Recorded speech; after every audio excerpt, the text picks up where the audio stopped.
আপনার বিদ্যুৎ বিলের কপি কিভাবে দিলে আপনার আবেদন গ্রহণ করবে? বিদ্যুৎ বিলের কপি যদি থাকে কয়েকটা এখন ডিজিটাল মিটার, সেখানে কিন্তু অনেকের বিদ্যুৎ বিলের কপিতে দেওয়া নাই, ঠিকানা দেওয়া নাই। ঠিকানা দেওয়া নাই, তারা কি করবে?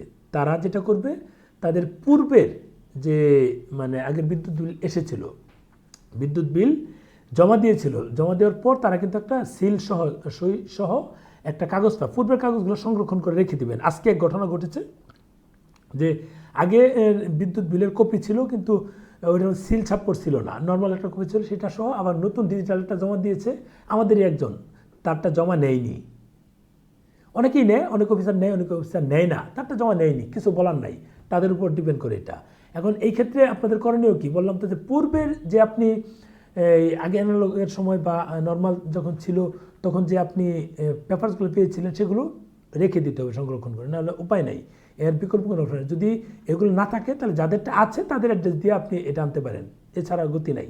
ওখানে ভাড়াটিয়া হিসেবে দেখিয়ে তারপর আনতে পারেন। আপনাকে যেটা করতে হবে, সোজা কথা, পূর্বের কোনো বিদ্যুৎ বিল পে করেছেন, ব্যাংকে গিয়ে বা দোকানে গিয়ে ওখানে সিল ছাপ্পর দেওয়া থাকে, বা তারা যে আপনাকে বিদ্যুৎ বিলের কপি পাঠায় সেখানেও কিন্তু সিল ছাপ্পর দেওয়া থাকে। এরকম একটা কপি আপনারা সাথে নেবেন, এরকম একটা কপি সাথে নেবেন, কারণ বিদ্যুৎ বিল দিতে গেলে একটা সিল দিয়ে তারা পাঠায় অফিস থেকে।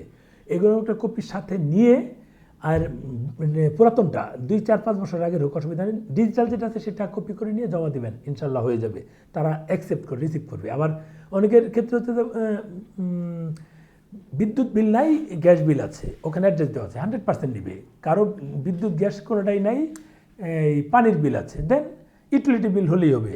আবার অনেকের এগুলো কিচ্ছু নাই, টেন্টের বিল আছে, এটাও নেন, কোনো অসুবিধা নেই, টেন্টের বিল দেওয়া হচ্ছে তো, কোনো অসুবিধা নেই, ওখানে অ্যাড্রেস মেনশন করা থাকে, টেন্টের বিল দিয়ে দিতে হবে। এই বিষয়গুলো আপনাকে জোর দিয়ে খেয়াল করতে হবে, খেয়াল না করলে কিন্তু এই যে আজকে আমাদের একজনের এটা নেয়নি, ওরা কিন্তু অনেকগুলো টাকা লস, এটা আমাদের প্রবলেম না, এটা উনি কীভাবে নিয়ে গেছে আমরা জানি না, উনি যে অ্যাড্রেস দিয়েছে ওইভাবে আমরা দিয়েছি, আমরা যেটা বলার সেটা বলে দিই, সেটাতে এছাড়া তো আমাদের অতিরিক্ত বলার কোনো সুযোগ নাই।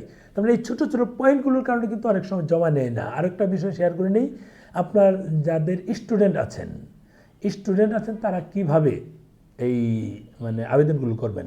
আপনাদের বাবা মা বা যে কোনো পেশায় নিয়োজিত আছে ওই পেশার একটা প্রমাণ দিতে হবে। যদি আপনার বাবা এই ব্যবসা করে থাকে তাহলে ট্রেড লাইসেন্স আছে, ওই ট্রেড লাইসেন্সটা দিয়ে আপনি আবেদনটা করলেন এবং আপনার আইডি কার্ড দিলেন।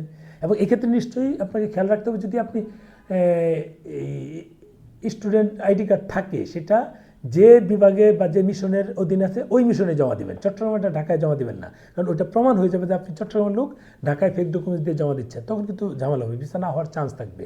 এটা হচ্ছে বিষয়। এরপরে আরও কয়েকটা রিভিউ দেবো, আপনারা দেখবেন। আমি একটা রিভিউ দিতে চাচ্ছি যে